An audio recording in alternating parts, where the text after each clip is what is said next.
नमस्कार, मैं मोनिका एस्ट्रो आपका हार्दिक अभिनंदन करती हूँ अपने इस चैनल पर। आज हम बात करने वाले हैं विभिन्न ज्योतिर्विदों का, जिन्होंने ज्योतिष के साहित्य में अपना बहुत ज़्यादा योगदान दिया है। मैं अभी बात कर रही हूँ हमारा जो परीक्षा होती है MJY 005 ज्योतिर्विज्ञान, उसके बारे में मैं आज आपसे चर्चा करने वाली हूँ। प्रमुख ज्योतिर्विदों के बारे में, जिसमें सबसे प्रमुख है, सबसे पहला जो हमारा ज्योतिर्विद है महान, वो है आचार्य लगद। आज हम पढ़ेंगे आचार्य लगद के बारे में। आचार्य लगद के बारे में पढ़ने का उद्देश्य क्या है? आचार्य लगद के संबंध में ज्ञान प्राप्त होगा। भारतीय परंपरा में आचार्य लगद के योगदान की जानकारी होगी। भारतीय गणित के विकास परंपरा में रुचि उत्पन्न होगी। आयन चलन के सिद्धांतों का सकरण ज्ञान होगा। अंतिम, भारतीय ज्योतिष के आधारभूत प्राथमिक स्वरूप का ज्ञान हमें होगा। प्राचीन काल से ही भारत की भूमि अत्यंत ही उर्वरा रही है। इसने विश्व के प्रसिद्धतम मनीषियों को जन्म दिया, जिन्होंने भारतीय ज्ञान परंपरा को एक नई ऊंचाई प्रदान की। जैसा कि हम सभी जानते हैं कि भारतीय ज्ञान परंपरा में ज्ञान का आदि स्रोत वेदों को माना गया है। वेदों के व्याख्यान के रूप में या वेदों के गूढ़ रहस्यों के प्रतिपादन के लिए वेदांगों की रचना मनीषियों ने की। उनमें 6 वेदांग निश्चित किए गए। यथा, अब हम बात करने वाले हैं उन 6 वेदांगों की। प्रमुख ज्योतिर्विद एवं उनके सिद्धांत भाग। वेदांगों में ज्योतिष शास्त्र को वेद पुरुष का नेत्र कहा गया है, क्योंकि यह काल विधान शास्त्र है। वेदों का प्रमुख कार्य यज्ञ कर्म को प्रवृत्त करना है, परंतु ये यज्ञ काल समय के अधीन है तथा काल का ज्ञान ज्योतिष शास्त्र के द्वारा होता है। अतः ज्योतिष शास्त्र को काल विधान शास्त्र भी कहा गया है। वेदों से निकली हुई यह परंपरा धीरे धीरे आगे बढ़ती है तथा लौकिक रूप में ज्योतिष शास्त्र के आचार्य लगद से लगायत आज तक यह परंपरा आगे बढ़ी। साक्ष्य के रूप में शंकर बालकृष्ण दीक्षित रचित मराठी भाषा में भारतीय ज्योतिष शास्त्राचा प्राचीन आणि अर्वाचीन इतिहास नामक ग्रंथ का समग्र अवलोकन करने पर हमें यह देखते हैं कि महात्मा लगद का ग्रंथ वेदांग ज्योतिष हमें ज्योतिष शास्त्र के लिखित ग्रंथों के रूप में सर्वप्रथम प्राप्त होता है। अर्थात ज्योतिष शास्त्र का सबसे पहला लिखित ग्रंथ है वेदांग ज्योतिष।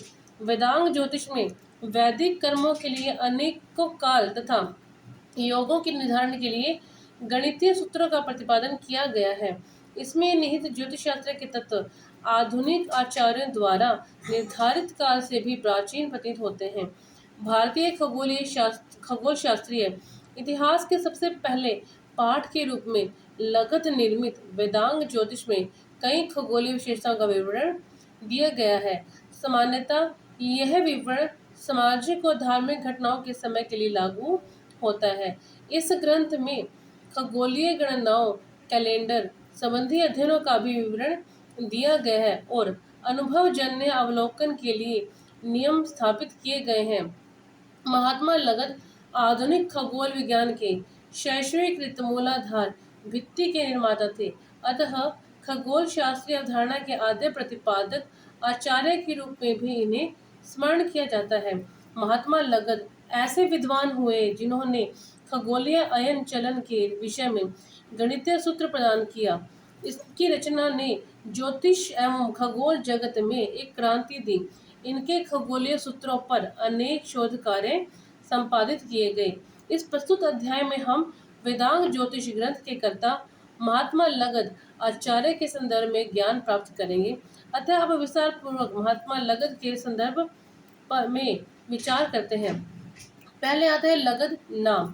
ज्योतिष शास्त्र के विकास के क्रम में अनेक आचार्यों ने अपना योगदान दिया, जिनमें महात्मा लगद का नाम प्राचीनतम आचार्य में सर्वप्रथम आचार्य के रूप में बहुत ही मुख्यता के साथ लिया जाता है।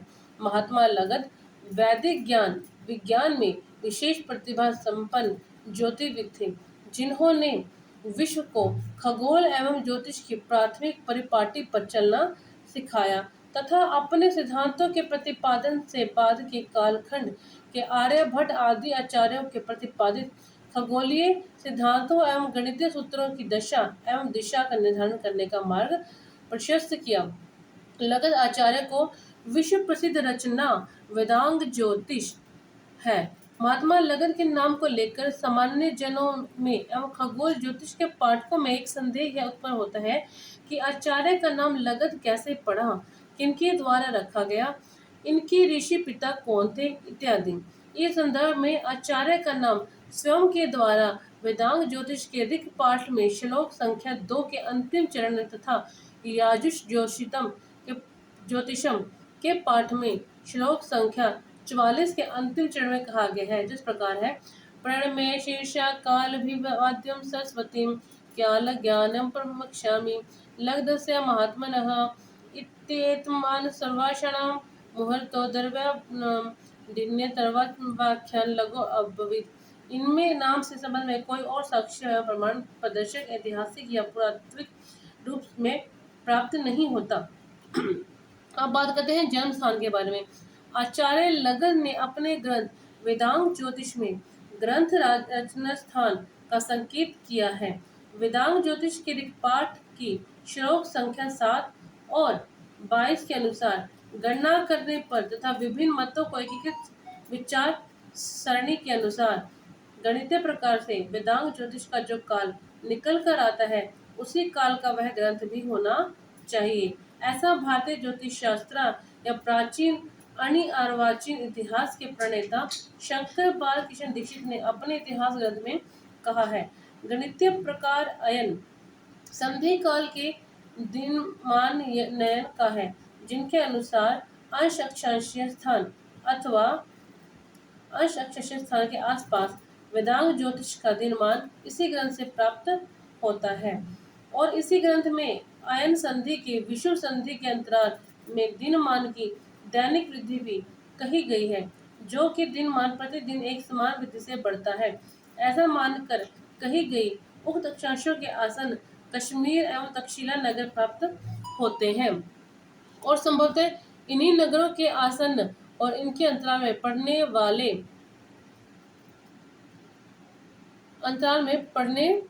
वाले नगरों में भी किसी एक नगर में ग्रंथ की रचना हुई है, ऐसा प्रतीत होता है। अतः गणितीय अथवा इनके मध्य में पड़ने वाला वेदांग स्पष्ट हो जाता है कि 34 अंश अक्षांश तथा अंश अक्षांश अथवा इनके मध्य में पड़ने वाला वेदांग ज्योतिष का रचना स्थल ही आचार्य लगद का जन्म स्थान भी रहा होगा। ऐसा अनुमान किया जाता है कि आचार्य लगद का जन्म स्थान भी यही रहा होगा। इसके अतिरिक्त लगद के जन्म स्थान के संबंध में कोई भी ऐतिहासिक व पुरातात्विक साक्ष्य अथवा प्रमाण प्रदर्शक प्राप्त नहीं होता। अब बात करते हैं जन्म काल की। महात्मा लगद आचार्य के जन्म की भांति ही उनके जन्म काल के संबंध में भी कोई भी ऐतिहासिक या पुरातात्विक साक्ष्य अथवा प्रमाण प्रदर्शक प्राप्त नहीं होता, परंतु ग्रंथ रचना काल के संबंध में विभिन्न इतिहासकारों के मतों का समग्र अवलोकन करने पर अनुमानतः ग्रंथ रचना काल ईसा पूर्व 1400 में वर्ष में ही संभवतः लगद आचार्य का भी जन्म हुआ होगा और यही उनका जन्म का प्रतीत होता है। आचार्य लगद की रचनाएं। लगद आचार्य के संदर्भ में यह भी ज्ञात होता है कि उन्होंने वेदांग ज्योतिष की रचना की थी और जिसका रचना काल अनुमान था ईसा पूर्व 1400 ईस्वी प्राप्त होता है। रचना काल के संबंध में शंकर बालकृष्ण दीक्षित ने भारतीय ज्योतिष शास्त्र या प्राचीन अर्वाचीन इतिहास नामक मराठी भाषा में लिखे गए इतिहास का अवलोकन करने पर ग्रंथ अनुसार विभिन्न इतिहासकारों को मत भिन्नता भी देखने को मिलता है, जो कि नीचे दी गई सारणी के अवलोकन करने पर स्पष्ट हो जाती है। इतिहासकार कोलब्रुक का अलग मत है, प्रोफेसर व्हिटनी का ईसा पूर्व अलग मत है, मैक्स मुलर का ईसा पूर्व 3वीं शताब्दी, बेवर ईसा पूर्व 7वीं शताब्दी, शंकर बालकृष्ण दीक्षित ईसा पूर्व 1400, डॉक्टर के गोपाल पाठक ईसा पूर्व 14वीं शताब्दी के मध्य। वेदांग ज्योतिष के इतिहासकारों द्वारा निर्धारित काल। लगद प्रणीत वेदांग ज्योतिष में ज्योतिष 2 अलग अलग पाठों में प्राप्त होता है। पहला याजुष ज्योतिष पाठ तथा दूसरा ऋक तथा आचार्य ज्योतिष पाठ। सामान्यतः दोनों पाठों के विषय वस्तु एक ही है, परंतु कहीं कहीं पदम रचना से भिन्नता देखने को मिलती है। संपूर्ण ग्रंथ में युग पद्धति, अयन पद्धति, दिन मान, तिथि मान एवं नक्षत्र मान प्राप्त करने की पद्धति, मास एवं वर्ष के मानों को प्राप्त करने की पद्धति, समय के छोटे विभागों के मानों को प्राप्त करने की पद्धति का स्वरूप एवं गणितीय विवरण भी देखने को मिलता है। अब हम बात करते हैं वेदांग ज्योतिष। शिक्षा, कल्प, व्याकरण, निरुक्त, ज्योतिष और छंद शास्त्र ये वेदों के 6 अंग हैं। दोबारा मैं बताती हूँ, शिक्षा, कल्प, व्याकरण, निरुक्त, ज्योतिष और छंद शास्त्र ये वेदों के 6 अंग हैं। अतः वेद का 5वां अंग होने के कारण ज्योतिष का वेदांगत्व स्वीकृत किया गया है और उसे वेदांग ज्योतिषम और ज्योतिष वेदांगम ऐसा कहा गया है। यह वेदांग ज्योतिष लगद प्रणीत है। याजुष पाठ में 44 पद्य है और ऋग पाठ में 36 पद्य है। वर्तमान में प्राप्त वेदांग ज्योतिष ग्रंथ के आधार पर इनके अध्ययन एवं वर्णित विषयों का अध्ययन अधोलिखित प्रकार से हम करते हैं। अब हम बात करते हैं युग सिद्धांत की। युग सिद्धांत वेदांग ज्योतिष में पंचसत्रात्मक युग पत्ति मानी गई है और 7 संवत्सरों का एक युग माना गया है। जैसा कि ग्रंथ के आरंभ में 5 संवत्सरम युगाध्यक्षम इस प्रकार से लगत स्वयं कह रहे हैं। संवत्सरों के नामों का विवरण वेदांग ज्योतिष में प्राप्त नहीं होता, परंतु इन संवत्सरों के साथ ही युग की गणना विधि अवश्य दी गई है। वैदिक ग्रंथ वाजस्नेयी संहिता और तैत्तिरीय संहिता में इन संवत्सरों के नामों का उल्लेख प्राप्त होता है, जो क्रमशः इस प्रकार है। उपयुक्त वेद मंत्र के अनुसार क्रमशः संवत्सर, परिवत्सर, इदावत्सर, अनुवत्सर और इद्वत्सर ये नाम संवत्सरों के होते हैं। अब बात आती है आनयन पद्धति। इन पंच संवत्सरात्मक युगानुसार वर्तमान में कौन सा युग संवत्सर चल रहा है, इसका ज्ञान करने के लिए आचार्य लगद कहते हैं, इदानी पंचवर्षात्मक योगे संवत्सराण्यमः जिस प्रकार है। बृहस्पति गुरु के द्वारा जो मीन आदि राशियां भुक्त हो गई हो, उन भुक्त राशि का संख्या 7 से विभाजित करके जो शेष आए उसे गत युग संख्या जाने, जो शेष मान हो उसे वर्तमान युग में परिग्रह ग्रहण करें। यहाँ पर विचारणीय प्रश्न है कि युग का आरंभ कहाँ से ग्रहण किया जाए। इसके लिए आचार्य लगद कहते हैं, इदानीकस्य माघस्य शुक्ल प्रतिपदी पंचवर्षात्मक युग आरंभ इत्यादि जो इस प्रकार है। जब चंद्र सूर्य एक साथ वासव यानी कि धनिष्ठा नक्षत्र को प्राप्त कर आकाश में आक्रांत करते हैं, तब माघ मास, तपस ऋतु, शुक्ल पक्ष और उदगयन इनका आरंभ होता है। युग आरंभ कथोपरांत आचार्य लगद पंचवर्षात्मक युग के मध्य में काल ज्ञान कैसे हो इस शंका का समाधान करते हुए कहते हैं, माघ शुक्ल प्रतिपदा को आरंभ होकर 5वें वर्ष में पौष कृष्ण अमावस्या को समाप्त होने वाले पंचवर्षात्मक युग के मध्य का काल ज्ञान कहते हैं। उपयुक्त आचार्य लगद के कथानुसार यह स्पष्ट होता है कि सूर्य और चंद्रमा का क्रांति साम्य जब आकाश में स्थित धनिष्ठा नक्षत्र पर हो तब युग का प्रारंभ होगा। अब हम बात करते हैं और उस युग के आरंभ में माघ शुक्ल प्रतिपदा होगी और प्रथम संवत्सर होगा पौष कृष्ण अमावस्या के अंत में 5 वर्ष होने पर युग का समापन होगा और अंतिम 5वां इद्वत्सर होगा। इस प्रकार आचार्य लगद युग और संवत्सरों का ज्ञान को कहने के उपरांत अयन ज्ञान की पद्धति का प्रतिपादन करते हैं। अब हम बात करते हैं अयन सिद्धांत की। वेदांग ज्योतिष के अयन पद्धति में आचार्य लगद के अयनारंभ स्थान धनिष्ठा नक्षत्र को माना गया है। लगद का कथन है वेदांग ज्योतिष को प्राप्त होता है। इस संबंध में आचार्य लगद इदानी मैन आह प्रकार से कह रहे हैं, श्रविष्ठा और धनिष्ठा नक्षत्र के आरंभ में सूर्य चंद्र और उत्तर की ओर संचालित होने लगते हैं और अश्लेषा नक्षत्र के आधे भाग पर दक्षिण की ओर संचालित होने लगते हैं। सूर्य सर्वदा माघ मास और श्रावण मास में क्रमशः उत्तर और दक्षिण की ओर गमन प्रवृत्त होता है। इस प्रकार अयनों का आरंभ स्थान का कथन देने के उपरांत आचार्य लगद इदानी मैन और दिन रात्र माने इत्यादि प्रकार से उत्तर एवं दक्षिण अयन के आरंभ का दिन रात्रि मान कह रहे हैं। सूर्य के उदगयन में एक पानीप्रस्थ के तुल्य दिनमान में वृद्धि होती है और रात्रिमान में ह्रास होता है। दक्षिणायन में इसके विपरीत होता है। अयनों के द्वारा एक अयन वर्ष में दिन रात्रिमान में क्रमशः मुहूर्त वृद्धि होती है। यहाँ पर अपाप्रस्थ ऐसा शब्द प्रयोग हुआ है। प्रस्थ शब्द कालवाचक है। नीचे दी गई सारणी में प्रस्थ आदि कालों के मात्रकों का ज्ञान सरलता से प्राप्त हो जाता है। वेदांग ज्योतिष में एक नाड़िका के पानीय पल कहे गए हैं। आचार्य लगद ने अपने ग्रंथ वेदांग ज्योतिष में इसको प्राप्त करने की गणितीय विधि इस प्रकार दी है। पुडव, प्रस्थ, प्रस्थ, आड़क, आड़क, द्रोण, आड़क, पल, द्रोण, पल, प्रस्थ, पानीय पल, पूर्व पल। इनके अनुसार द्रोण में से 3 कुड्व घटनाने पर नाड़िका प्राप्त होती है। तब नाड़िका कुड्व पल, पल, पल, प्रस्थ, पल, अतः प्रस्थ कुड्व यह सिद्ध होता है। इसी प्रकार एक वर्ष के दिन 366 तब अयन के दिन होते हैं। इतने दिनों में दिनमान में 6 मुहूर्त की वृद्धि होती है, अर्थात एक दिन में 6 भाग 2/1 से ढाईगा मुहूर्त वृद्धि होती है।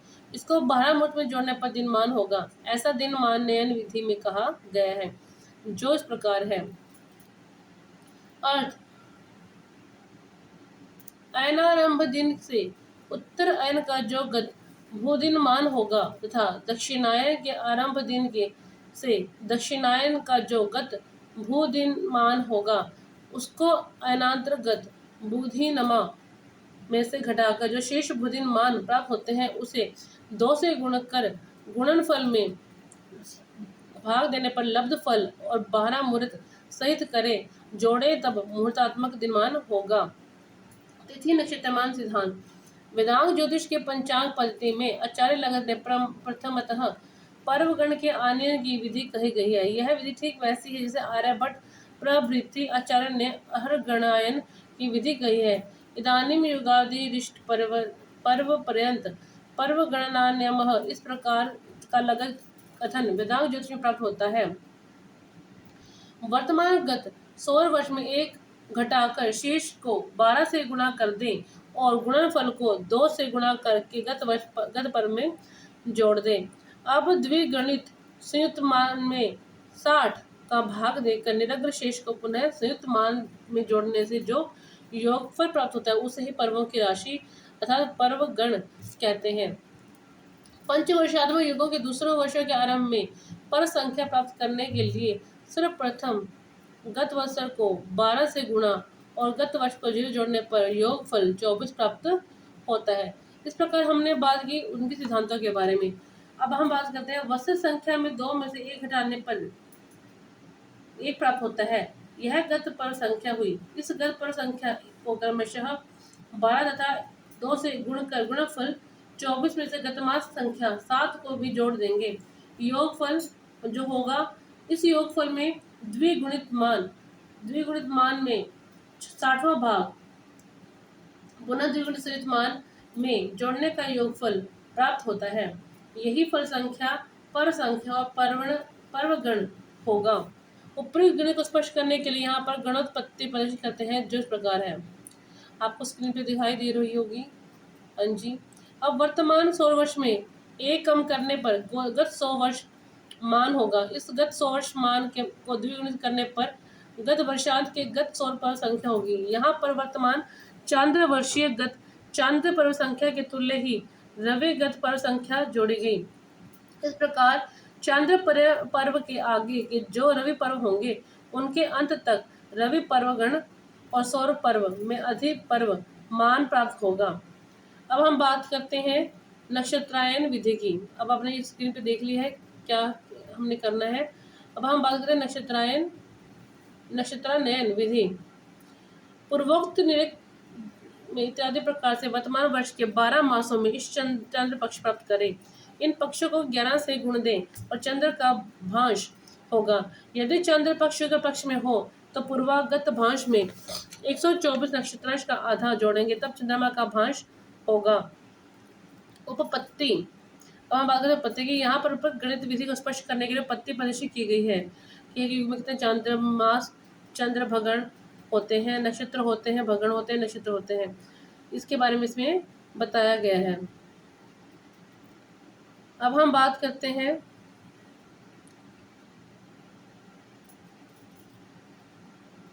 प्रमुख ज्योतिर्विद एवं उनके सिद्धांत भाग एक की।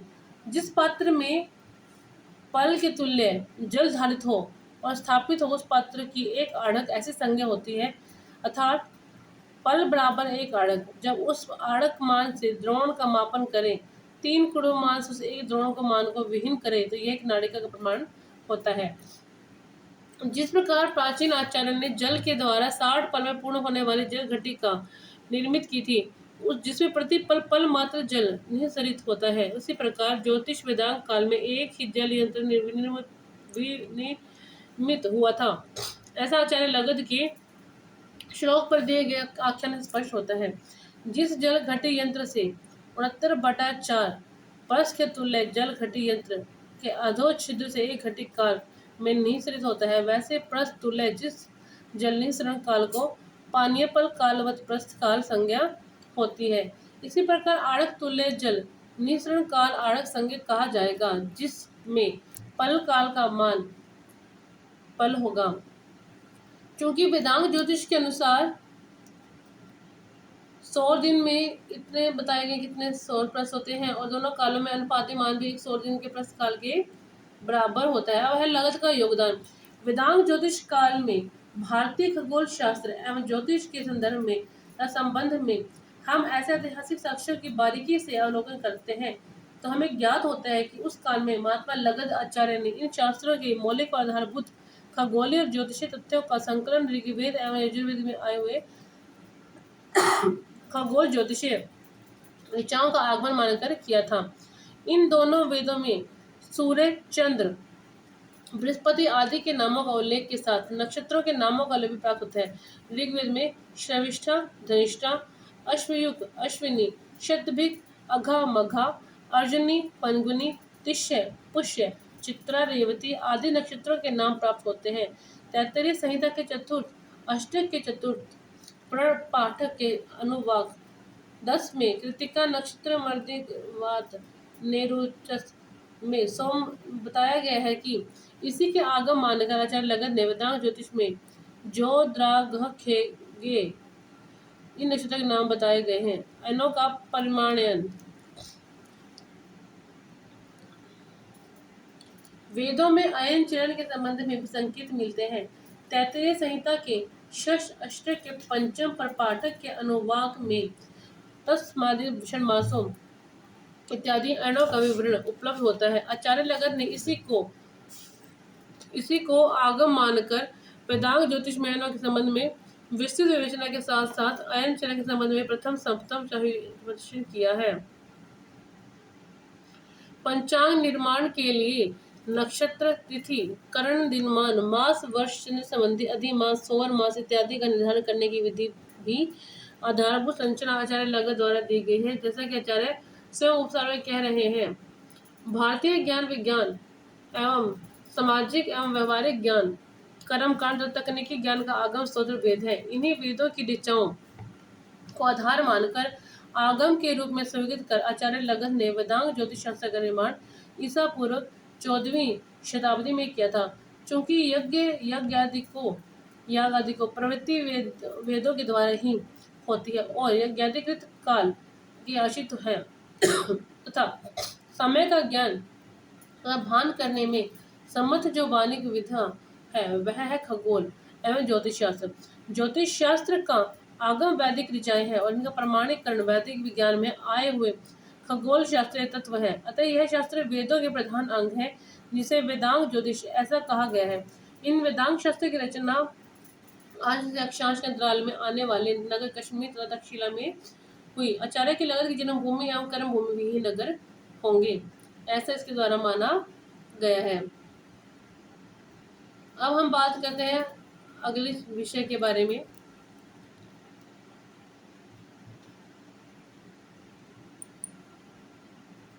अगला विषय है आर्यभट्ट। अब हम बात करेंगे आर्यभट्ट के बारे में। आर्यभट्ट जो हुए हैं वो भी बहुत बड़े ज्योतिर्विद हुए हैं। अब हम उन्हीं के बारे में जानकारी लेंगे, आर्यभट्ट के बारे में।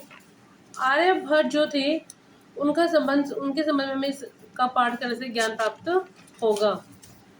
भारतीय ज्ञान परंपरा में आचार्य आर्यभट्ट के योगदान की जानकारी होगी। भारतीय विकास परंपरा में रुचि उत्पन्न होगी। आचार्य आर्यभट्ट की जय सारणिक विषय में योगदान का ज्ञान होगा। भू भ्रमण के सिद्धांत का सटीक एवं सब कारण ज्ञान प्राप्त होगा। आचार्य आर्यभट्ट की संख्या पत्ति का ज्ञान हमें होगा। आचार्य भट्ट की संख्या पत्ति में उनका क्या योगदान है उसके बारे में हमें जानकारी प्राप्त होगी। अब हम बात करते हैं, प्राचीन काल से ही भारत की भूमि अत्यंत ही उर्वर रही है। इसने विश्व के प्रसिद्धतम मनुष्यों को जन्म दिया जिन्होंने भारतीय ज्ञान परंपरा को एक नई ऊंचाई प्रदान की। जैसा कि हम सभी जानते हैं कि भारतीय ज्ञान परंपरा में ज्ञान का आदि स्रोत वेदों को माना गया है। वेदों के व्याख्यान के रूप में या वेदों के गूढ़ रहस्यों के प्रतिपादन के लिए वेदांगों की रचना मनुष्यों ने की। उनमें यह 6 वेदांग निश्चित किए गए हैं। वेदांगों में ज्योतिष शास्त्र को वेद पुरुष का नेत्र कहा गया है क्योंकि यह काल निर्धायक शास्त्र है। वेदांगों का मुख्य कार्य यज्ञ कर्म की प्रवृत्ति है, परंतु ये यज्ञ काल के अधीन है तथा काल का ज्ञान ज्योतिष शास्त्र के द्वारा होता है। अतः ज्योतिष शास्त्र को काल शास्त्र भी कहा गया है। वेदों से निकली हुई यह परंपरा धीरे धीरे आगे बढ़ती है तथा लौकिक रूप में ज्योतिष शास्त्र के आचार्य लगत से लेकर आज तक यह परंपरा आगे बढ़ी। हम सभी ने इसके पूर्व के अध्याय में देखा कि महात्मा लगत का ग्रंथ वेदांग ज्योतिष हमें ज्योतिष शास्त्र के लिखित ग्रंथों के रूप में सर्वप्रथम प्राप्त होता है। वेदांग ज्योतिष ने वैदिक कर्मों के लिए अनेकों काल तथा यागों के निर्धारण के लिए गणितीय पक्ष का प्रतिपादन किया गया है। इनमें निहित ज्योतिष के तत्व आधुनिक आचार्य द्वारा निर्धारित काल से भी प्राचीन प्रतीत होते हैं। आचार्य लगन के बाद एक लंबा कालखंड रिक्त मिलता है। इसके बाद एक विश्वविश्रुत आचार्य आर्यभट्ट का नाम हमें प्राप्त होता है। आचार्य आर्यभट्ट को आधुनिक विज्ञान के प्रतिपादक आचार्य के रूप में भी स्मरण किया जाता है। आर्यभट्ट ऐसे विद्वान हुए जिन्होंने गणित, खगोल एवं गणितीय कूटांक पद्धति इत्यादि विषयों पर अनेकों सूत्र प्रदान किए। इनकी रचना ने ज्योतिष एवं खगोल जगत में एक क्रांति दी। इनके सूत्रों पर अनेक शोध कार्य संपादित किए गए। सामान्यतः ज्योतिष शास्त्र में 2 आर्यभट्ट प्रसिद्ध हैं। प्रथम आर्यभट्ट जो कि 398 शक में उत्पन्न हुए। उसके बाद द्वितीय आर्यभट्ट जिन्होंने महासिद्धांत नामक ग्रंथ को लिखा। इस प्रस्तुत अध्याय में हम आर्यभट्ट प्रथम अर्थात आर्यभट्टियम ग्रंथ के कर्ता आचार्य आर्यभट्ट के संदर्भ में ज्ञान प्राप्त करेंगे।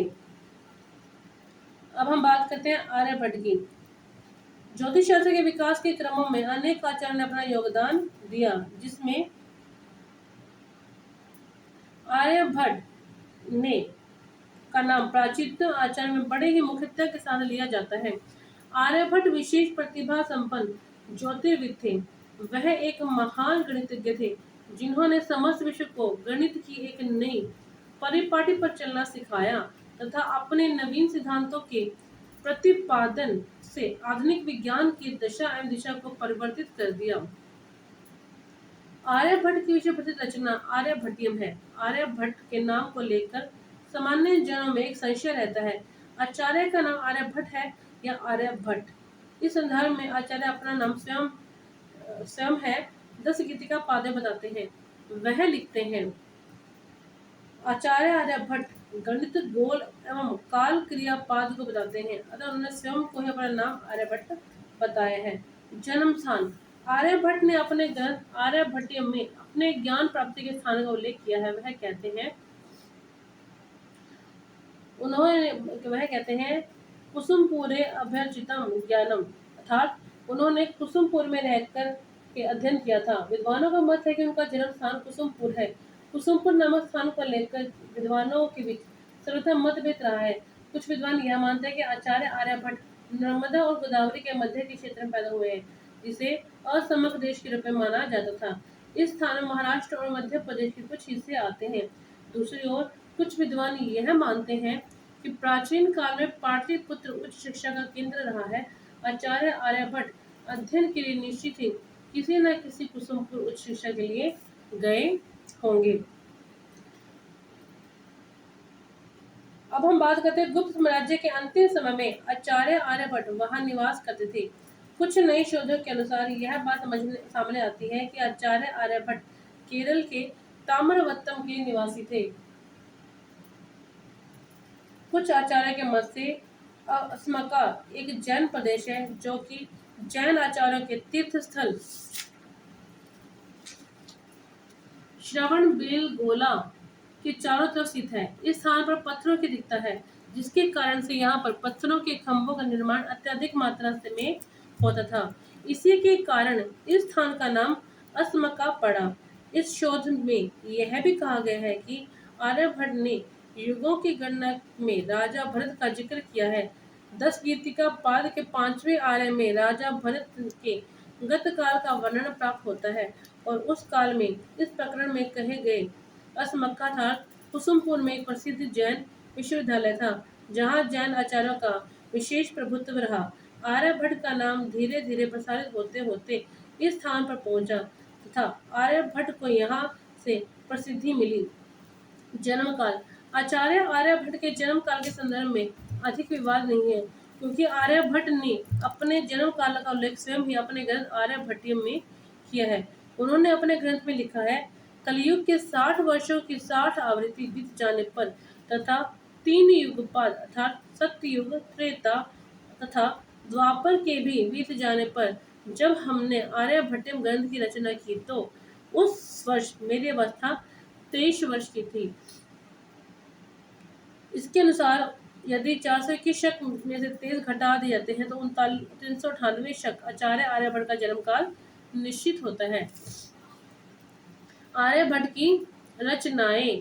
अब हम बात करते हैं आर्यभट्ट की रचनाओं की। आचार्य आर्यभट्ट के संदर्भ में यह ज्ञात होता है कि उन्होंने आर्यभट्टियम नामक ग्रंथ की रचना की थी। कुछ जानकर यह मानते हैं कि उन्होंने आर्यभट्ट सिद्धांत नामक कोई ग्रंथ लिखा था, लेकिन इस सिद्धांत का केवल 34 श्लोक ही उपलब्ध है। आचार्यों का निर्देशन है कि इस ग्रंथ का प्रयोग 7वीं शताब्दी तक होता रहा है। SMR अंसारी के लेख Aryabhata his life and history contribution में इसका वर्णन आया है। आर्यभट्ट का तीसरा ग्रंथ जो कि अरबी के अनुवाद के रूप में है, जिसे अल-लत्फ या अल-नन्फ के नाम से दावा किया जाता है, इसका संस्कृत नाम अभी तक अज्ञात है। एक फारसी विद्वान और भारतीय इतिहासकार के रूप में विख्यात अल-बरूनी द्वारा इस ग्रंथ का उल्लेख किया गया है। आर्यभट्टीय सिद्धांत। यह बात सर्वथा सिद्ध है कि आचार्य आर्यभट्ट ने आर्यभट्टियम नामक ग्रंथ की रचना की। यह ग्रंथ 4 पादों में विभक्त है, गीतिका पाद, गणित पाद, काल क्रिया, गौल पाद। आर्यभट्ट स्वयं ही इस बात का वर्णन करते हैं। इस श्लोक में आचार्य आर्यभट्ट परम ब्रह्म को नमस्कार करके कहते हैं कि मैं आर्यभट्ट गणित पाद, काल क्रिया पाद और गोल पाद सहित इस ग्रंथ की रचना करता हूँ। इस श्लोक में आचार्य आर्यभट्ट के 3 पादों का नाम ही स्पष्ट किया है, परंतु प्राप्त ग्रंथ में 4 पाद प्राप्त होते हैं, जिसमें उपरोक्त 3 पादों सहित 10 गीतिका पाद का उल्लेख है। गीतिका पाद। अब हम बात करेंगे गीतिका पाद के बारे में। आर्यभट्ट द्वारा रचित आर्यभट्टियम के प्रथम अध्याय, जो कि 10 गीतिका पाद के नाम से प्रसिद्ध है, में 13वां श्लोक है। सर्वप्रथम आचार्य आर्यभट्ट प्रथम श्लोक में अपने इष्ट देव पर ब्रह्म परमेश्वर का आराधन करते हैं। इसके बाद बताते हैं कि प्रस्तुत अध्याय में पुस्तक में किन किन विषयों का वर्णन है। सर्वप्रथम संख्या पद्धति, जिसका प्रयोग आर्यभट्ट ने किया है, उसको स्पष्ट करते हैं। वह यह पद्धति बताता है कि इस ग्रंथ में संख्याओं की गणना किस प्रकार की जाएगी, इसके लिए वह सूत्र कहते हैं। क वर्ण से आरंभ करके वर्ग अक्षरों की स्थापना वर्ग के स्थान में तथा अवर्ण से आरंभ करके वर्णों की स्थापना करो।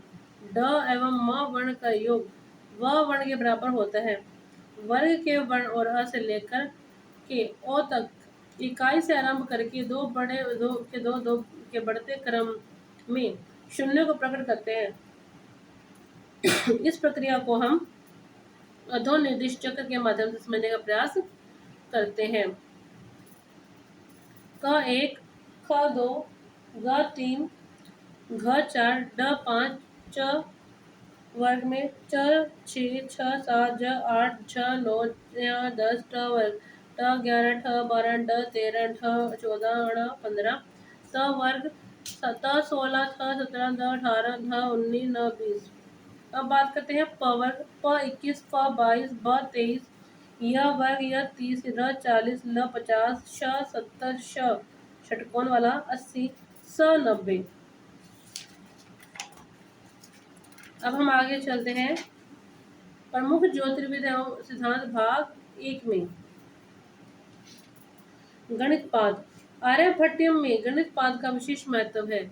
इस अध्याय में आचार्य आर्यभट्ट ने 33वें श्लोक को लिखा है। अंक गणित, बीज गणित तथा रेखा गणित, इन तीनों का ही बहुत सुंदर प्रतिपादन आचार्य ने किया है। इस ग्रंथ के आरंभ में ही आचार्य अपने जन्म स्थान और अपने वास स्थान को उल्लेख करते हैं। इसके बाद द्वितीय श्लोक से गणित प्रक्रियाओं का वर्णन आरंभ होता है, जैसे वर्ग, वर्ग क्षेत्र, घन, घनफल, वर्गमूल, घनमूल, त्रिभुज, क्षेत्रफल, त्रिभुजाकार शंकु का घनफल, वृत्त का क्षेत्रफल, गोल का घनफल, विषम चतुर्भुज के अवयव एवं सिद्धांत, कर्ण संपत एवं क्षेत्रफल, परिधि वृत्त, व्यास, परिधि वृत्त एवं व्यास का परस्पर संबंध, ज्या साधन, वृत्त, त्रिभुज एवं चतुर्भुज के निर्माण की पद्धति, समतल का ज्ञान, लंबक की प्रयोग विधि, शंकु के विविध अवयवों का ज्ञान, जैसे भुज, कोटि, कर्ण इत्यादि, ऊंचाई तथा दूरी से संबंधित समस्याएं, श्रेणी व्यवहार, पुटक, त्रैराशिक गणित, बीज गणित आदि। तीसरे अध्याय काल क्रियापाद। तीसरे अध्याय का नाम काल क्रियापाद है। आचार्य ने इसे 25 श्लोकों में निबद्ध किया है। जैसे कि नाम से स्पष्ट है कि इसमें काल के विविध अवयवों का वर्णन किया गया है। इसके बाद आचार्य ग्रहों के भू केंद्र की स्थिति का वर्णन करते हैं। अर्थात सबसे ऊपर नक्षत्र कक्षा, इसके बाद शनि की कक्षा, उसके नीचे बृहस्पति, उसके नीचे मंगल, उसके बाद सूर्य, शुक्र, बुध और चंद्र की कक्षा है। इस कक्षा क्रम में यह बात स्पष्ट होती है कि आचार्य आर्यभट्ट भी भू केंद्रीय ग्रह नक्षत्रों की कक्षा को स्वीकार करते हैं। इससे हम अधोनिर्दिष्ट क्षेत्र में समझने का प्रयास करते हैं। इसके बाद आचार्य आर्यभट्ट काल के विशाल अवयव को बताते हैं, जैसे महायुग, कल्प इत्यादि। आर्यभट्ट यहाँ पर महायुग का मान तो अन्य आचार्यों की भांति 43,02,000 वर्ष स्वीकार करते हैं, परंतु इसकी व्यवस्था को अन्य आचार्यों से भिन्न मत में स्थापित करते हैं, क्योंकि आर्यभट्ट युगों का विभाजन बराबर करते हैं तथा कल्प के प्रमाण में जहाँ अन्य आचार्य 1000 महायुग का एक कल्प मानते हैं, वहीं आर्यभट्ट 1008 महायुग का एक कल्प का मान स्वीकार करते हैं। आचार्य का यह विशिष्ट है कि वह प्रत्येक अध्याय के अंत में स्वयं से संबंधित कोई न कोई सूचना अवश्य देते हैं। इस अध्याय में आचार्य अपने जन्म से के वर्ष को स्पष्ट करते हैं, जिसे हम पहले अध्याय में पढ़ चुके हैं। अब हम बात करते हैं गोलपाद की। गोलपाद को आचार्य आर्यभट्ट ने कई श्लोकों में निबद्ध किया है। इसके प्रथम श्लोक में आचार्य आर्यभट्ट कहते हैं कि नाड़ी वृत्त के उत्तर में मेष आदि 6 राशि हैं तथा दक्षिण में तुला आदि 6 राशियां स्थित हैं। यथा इसी के साथ द्वितीय और तृतीय श्लोक में आचार्य आर्यभट्ट यह स्पष्ट करते हैं कि सूर्य की कक्षा में अर्थात क्रांति वृत्त में पृथ्वी की छाया भ्रमण करती है। इसके बाद से चौथे श्लोक में सूर्य से चंद्रमा, मंगल आदि की दूरी का वर्णन करते हैं। छठवें श्लोक में सभी ग्रहों के प्रकाश का कारण सूर्य को मानते हैं, इस तथ्य को स्पष्ट करते हैं। इसके बाद से छठे और सातवें श्लोक में पृथ्वी की चारों ओर जल, अग्नि, पवन इत्यादि के वर्णन को कहते हैं। इसके बाद प्रलय को स्पष्ट करते हैं। नौवें श्लोक में ध्रुव भ्रमण के सिद्धांत को बहुत ही मजबूती से रखते हैं। 10वें श्लोक में प्रवाह वायु के द्वारा ग्रह नक्षत्रों के पश्चिम दिशा में भ्रमण के स्वरूप को स्पष्ट करते हैं। 11वें श्लोक में सुमेरु पर्वत का वर्णन तथा 12वें श्लोक में कुमेरु का वर्णन और बड़वा नल मुख का वर्णन आचार्य स्पष्ट करते हैं। 13वें श्लोक में आचार्य विषुवत रेखा पर 90 अंश के अंतर पर अन्य आचार्यों के भांति 4 नगरों का वर्णन करते हैं। 14वें श्लोक में उज्जैनी तथा लंका के बीच अंतर को बताते हैं। 15वें श्लोक में किसी भी गोलीय बिंब के आधे से भी कम भाग के दर्शन के कारण बताते हैं। 16वें और 17वें श्लोक में खगोल के घूर्णन वसात प्रभाव को बताते हैं। इसके बाद से 18 से 21 श्लोक पर खगोल गणित को 22वें और 23वें श्लोक में विविध यंत्र आदि का वर्णन करते हैं। इसके बाद 24 से 33 श्लोक के अंतर्गत दिक्, देश, काल से संदर्भित 3 प्रकार के प्रश्नों का वर्णन, 34 से 36 श्लोक में लंबन एवं कर्म का वर्णन, 37 से 48 श्लोक के मध्य सूर्य और चंद्रमा के ग्रहण के स्वरूप बताते हैं। 49 और 50वें श्लोक में वे ग्रंथ के महत्व को स्पष्ट करते हुए अध्याय की समाप्ति करते हैं। आर्यभट्ट का योगदान। अब हम बात करेंगे आर्यभट्ट के योगदान के बारे में। पहला है शून्य एवं संख्याओं की स्थानीय मान प्रणाली। जैसा कि हम यह जानते हैं कि संख्याओं के 2 प्रकार के मान प्रचलित हैं। प्रथम संख्या मान या अंकीय मान एवं द्वितीय स्थानीय मान। अंकीय मान का तात्पर्य है अंक के स्वयं का मान। स्थानीय मान से तात्पर्य है स्थान जनित मान। अर्थात कोई भी संख्या यदि सैकड़े स्थान पर हो तो उसके अंकीय मान में 100 का गुना करने पर उस संख्या का स्थानीय मान सैकड़े के स्थान पर प्राप्त होगा। यदि 5 सैकड़े के स्थान पर स्थित हो तो 5 का मान 500 कहा जाएगा। इस पद्धति का विवेचन सर्वप्रथम यजुर्वेद के मंत्र एकम च दशम च में प्राप्त होता है। इसके बाद आचार्य आर्यभट्ट अपने ग्रंथ आर्यभट्टीय में भी इसका स्पष्ट प्रतिपादन करते हैं, जिसे हम अधोलिखित प्रकार से समझ सकते हैं। 1, 10, शत, सहस्त्र, अयुत, नियुत, पृथ, कोटि, अर्बुद एवं वृंद, इनमें से प्रत्येक का स्थानीय मान पिछले से 10 गुना अधिक है। दोबारा दोहराती हूँ। 1, 10, शत, सहस्त्र, अयुत, नियुत, पृथ, कोटि, अर्बुद एवं वृंद। अब हम आगे बात करते हैं। इस स्थानीय मान के प्रतिपादन के कारण आचार्य आर्यभट्ट को शून्य के आद्य प्रतिपादक के रूप में भी स्वीकार किया जाता है। त्रिकोणमिति एवं जया सारणी। ग्रह गणित में त्रिकोणमिति का प्रचलन प्राचीन काल से ही हो रहा है। आर्यभट्ट भी त्रिकोणमिति में जय से चाप साधन एवं जाप से जया साधन की प्रक्रिया को स्पष्ट करते हैं। आचार्य का जया शब्द से प्राय अर्ध जया से है। एक वृत्तपाद में 24 जयाखंड होते हैं तथा एक चक्र में 96.03 डिग्री से 45 कला के अंतर पर आचार्य ने अधोनिर्दिष्ट श्लोक के माध्यम से 24 जयाखंडों के मान को बताया है। इस श्लोक का अर्थ भी आर्यभट्ट प्रतिपादित संख्या पद्धति से ही स्पष्ट होता है। सारणी के माध्यम से इसे स्पष्ट समझ सकते हैं। भूभ्रमण का सिद्धांत। जैसा कि हम सभी जानते हैं कि प्राचीन काल से भूमि को अचल माता माना जाता है। वेदों ने भूमि के चलत्व एवं अचलत्व दोनों का ही प्रतिपादन किया गया है। एक और गणित गणना के लिए भूमि को अचल तो वहीं इसके स्वरूप को बताने के लिए अनेकों मंत्रों में इसे चल बताया गया है। सामान्य जनमानस में यह संदेश निरंतर बना रहा है कि यह भूमि चल है अथवा भूमि स्थिर है। अनेक आचार्य ने इस प्रकार अलग अलग मत दिए हैं, परंतु आचार्य आर्यभट्ट अपने ग्रंथ आर्यभट्टीय में भूमि के चलत्व का प्रतिपादन अधोनिर्दिष्ट श्लोक के माध्यम से करते हैं।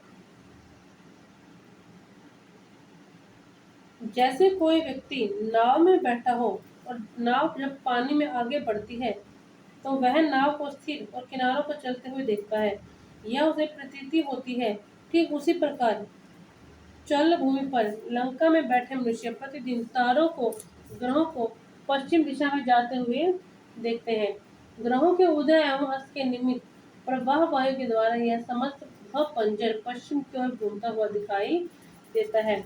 आधुनिक विज्ञान के इतिहास के संदर्भ में यह कहना अतिशयोक्ति नहीं होगी कि आचार्य आर्यभट्ट वह पहले आचार्य हुए जिन्होंने भूमि के भ्रमण के सिद्धांत को प्रतिपादित किया।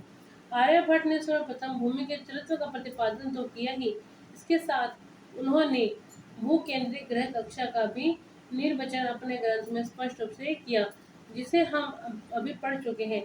उन्हें इस क्षेत्र का आलोडन करके समझते हैं। कुछ आचार्यों का मानना है कि आचार्य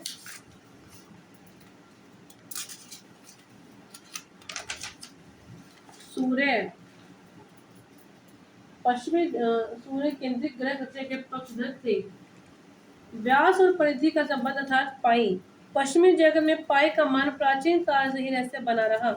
इसके अनिश्चितता के का विषय में तो बहुत लंबे समय तक संशय रहा, परंतु भारतीय आचार्य आर्यभट्ट ने परिधि तथा व्यास के संबंध को बताते हुए कहा कि 104 में से 8 गुणा करके फिर 62,000 जोड़ देते हैं तो 20,000 परिधि का एक वृत्त का व्यास का मान हो जाता है। इस प्रकार व्यास और परिधि का अनुपात स्पष्ट आता है, जो 5 अंकों तक शुद्ध प्राप्त हो जाता है। आर्यभट्ट ने श्लोक में आसन मान कहा है, यह लगभग सही है। इसी कारण आधुनिक गणितज्ञ यह कहते हैं कि सन्निकटन तथा ही इसे अतुलनीय या इरेशनल कहा गया है। आचार्य आर्यभट्ट की पाई के सन्निकटन के प्रथम प्रतिपादक माने जाते हैं। अब हम बात करते हैं अनिश्चित समीकरण। आजकल गणित में डायफोंटाइन समीकरण से भी सभी परिचित हैं। इस प्रकार से यह बहुपद समीकरण होता है जिसमें दो या दो से अधिक अज्ञात मानों में केवल पूर्णांक समाधान प्राप्त करने का प्रयास किया जाता है। यह समीकरण आधुनिक समीकरण नहीं है, अपितु प्राचीन काल से ही इस प्रकार के समीकरणों में गणित शास्त्र के आचार्य की रुचि रही है, जिसे प्राचीन काल में कुट्टक के नाम से जाना जाता था। कुट्टक गणित की चर्चा स्पष्ट रूप से आचार्य आर्यभट्ट ने अपने ग्रंथ में की। आर्यभट्ट के ग्रंथ पर भास्कर की व्याख्या का एक उदाहरण बहुत ही प्रसिद्ध है।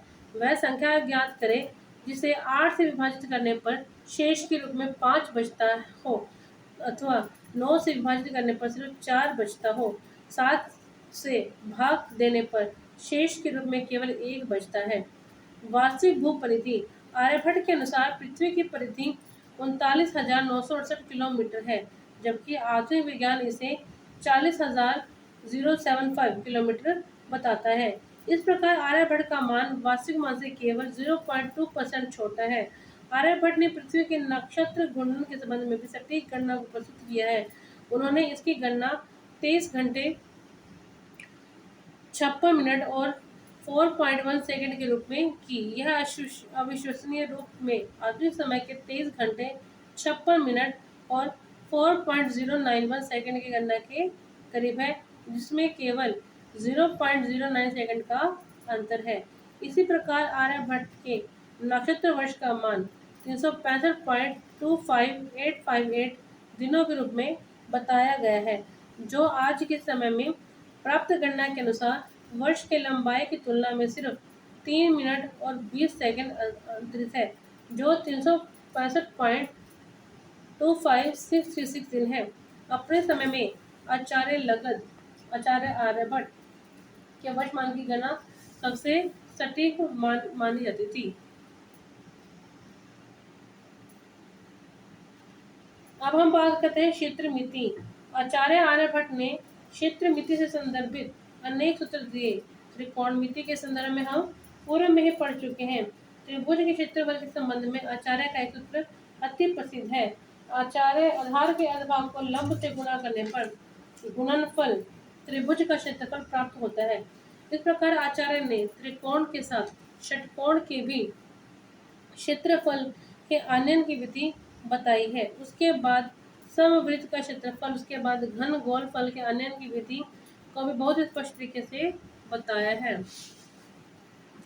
ग्रहण का वास्तविक वैज्ञानिक विवेचन प्राचीन काल में यह प्रामाणिक मान्यता थी कि राहु नामक दैत्य सूर्य तथा चंद्र का ग्रहण कर लेता है, इसके कारण सूर्य ग्रहण और चंद्र ग्रहण होता है। सर्वप्रथम आचार्य आर्यभट्ट ने इस तथ्य को स्पष्ट करते हैं कि चंद्रमा जब अपनी कक्षा में घूमता हुआ पृथ्वी की छाया में प्रवेश करता है तो हमें दिखाई नहीं देता, जिसे चंद्र ग्रहण कहते हैं, तथा जब पृथ्वी तथा सूर्य के मध्य चंद्रमा आ जाता है तो सूर्य का अदृश्य होने से सूर्य ग्रहण होता है।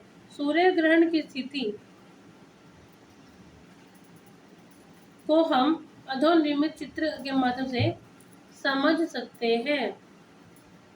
प्रस्तुत इकाई में हमने आचार्य भट्ट के संबंध में अध्ययन किया। इस पाठ को हम सारांश रूप में यदि अध्ययन करें तो यह ज्ञात होता है कि आचार्य आर्यभट्ट भारत के ऋषि परंपरा के सुप्रसिद्ध गणितज्ञ एवं खगोल शास्त्री हुए हैं।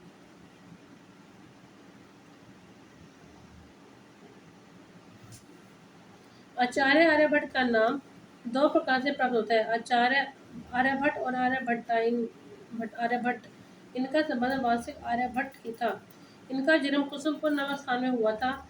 इस संदर्भ के मध्य विद्वानों के अनेक मत है।